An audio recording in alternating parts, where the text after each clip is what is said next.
Hello, this is Michael Lombard. I'm the Director of Operational Excellence at a hospital in the Dallas-Fort Worth Metroplex.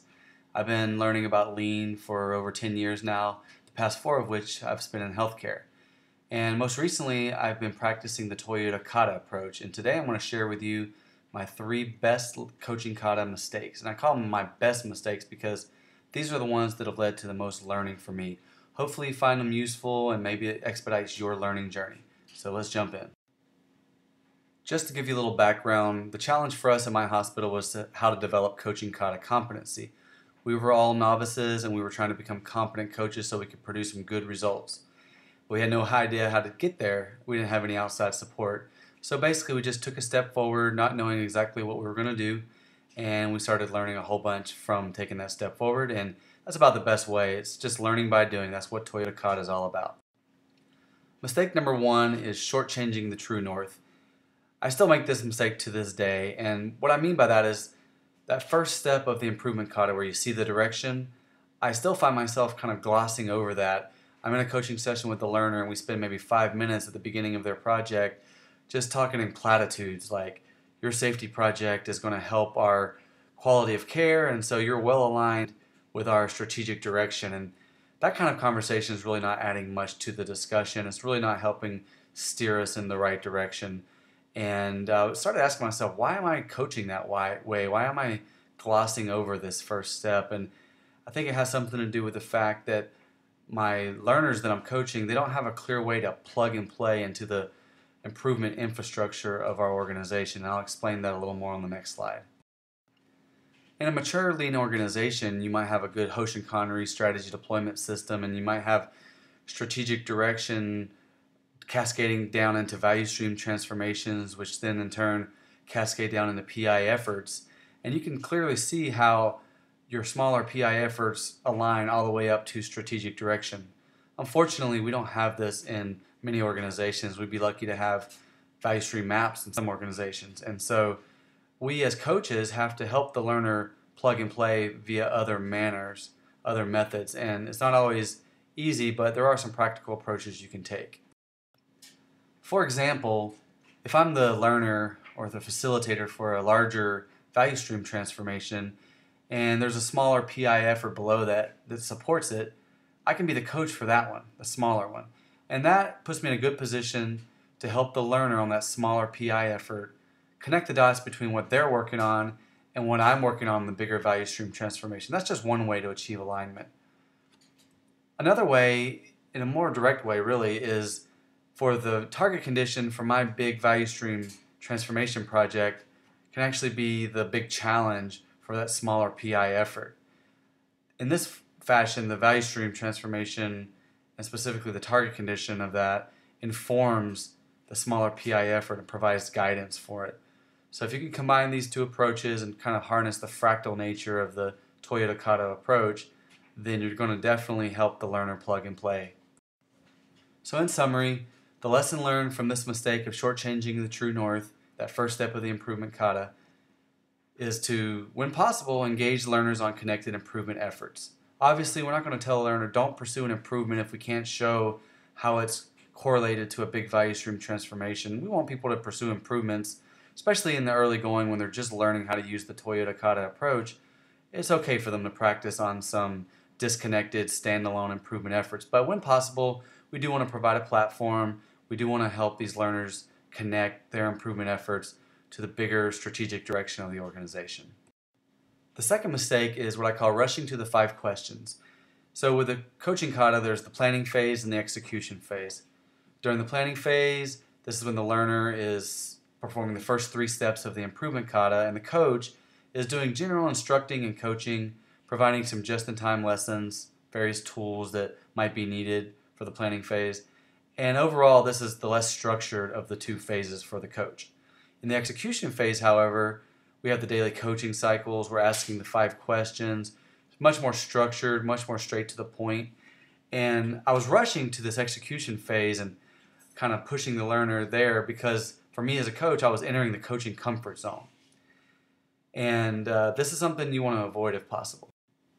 But that can be easier said than done because there's strong pull from the 5 questions from the execution phase on the coach.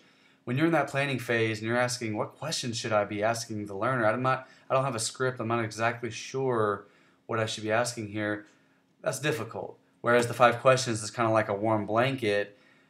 Asking yourself what questions to ask is kind of creating doubt and uncertainty. So there's definitely a pull for you to want to be in the execution phase, but you don't want to rush it because that can create an awkward situation where you're trying to ask the 5 questions and the learner is really not prepared to do that yet. So definitely want to avoid that if possible, but it's totally understandable why we as coaches make that mistake.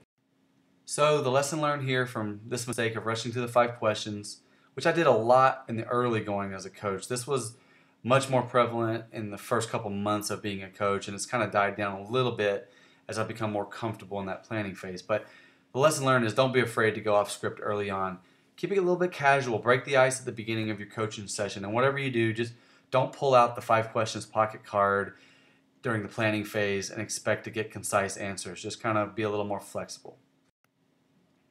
Mistake number 3 is not using Judo, and allow me to explain. The arrow you see represents the action orientation continuum.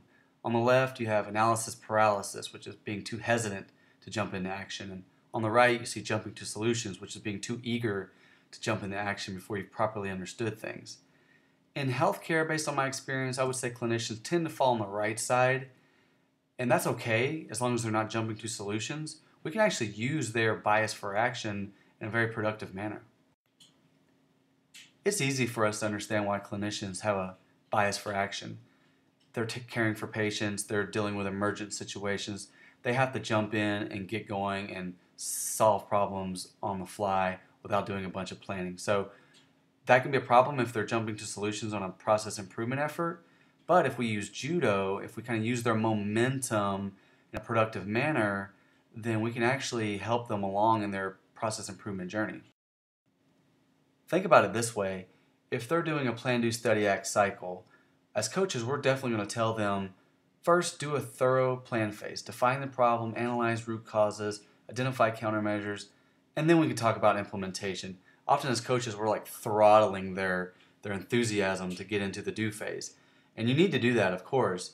However, we can kind of use their bias for action by helping them understand how in the plan phase, when they're analyzing root causes, they can be doing kind of quick mini cycles of testing or mini cycles of PDSA. And that's the way to engage their desire for action in a way that prevents them from jumping to solutions and jumping into the do phase prematurely. Another way of thinking about this is that our RCA, our root cause analysis, can take several forms. You can use statistical tools such as ANOVA or regression analysis. You can utilize practical root cause analysis tools such as the 5 whys or Ishikawa diagrams that help us break down the problem into its pieces. But we can also use empirical RCA tools, and I call that just mini PDSA cycles. This is actually getting empirical evidence, real world evidence of what works and what doesn't to help validate our hypothesis, what we think is the root cause and what we think are the right countermeasures for those root causes. And in this way, we can continue to do that plan phase root cause analysis work while being action oriented. And I think that appeals to clinicians and it produces the best possible understanding of the current condition prior to implementation, which is a great thing. So my lesson learned from not using Judo, and again, what I mean by that is I wasn't using the bias for action that our people have in a productive manner. I was throttling too much. What I learned was that many cycles of PDSA, empirical testing of what we think are the root causes or countermeasures, is a very safe way to be action-oriented. We're not rushing the plan phase of PDSA. We're not jumping to solutions, but we are showing action. We're appealing to that action orientation of people, especially those clinicians in healthcare. So now I've shared with you the 3 mistakes that I think were the most valuable for me because they produced the most learning. And I'm going to share a few bonus lessons learned that hopefully help you expedite your journey with the Toyota Kata approach. Number 1, find a sensei if possible. It's always great to have that external expertise. Number 2, create a Coaches Anonymous group. Maybe you don't call it that per se, but allow coaches to share their lessons learned and reflect upon their mistakes together. Number 3, facilitate shadowing of competent coaches. This will help new coaches understand how you speak the language of the kata and that sort of thing. Number 4, start practicing coaching as soon as possible. As a matter of fact, just do this if you're going to do nothing else. This is the best way to get started with the Toyota Kata approach. It's learning by doing, and that's what's going to produce the most insights for you and allow you to start to build continuous improvement habits. So get started. Best of luck to you, and keep at it.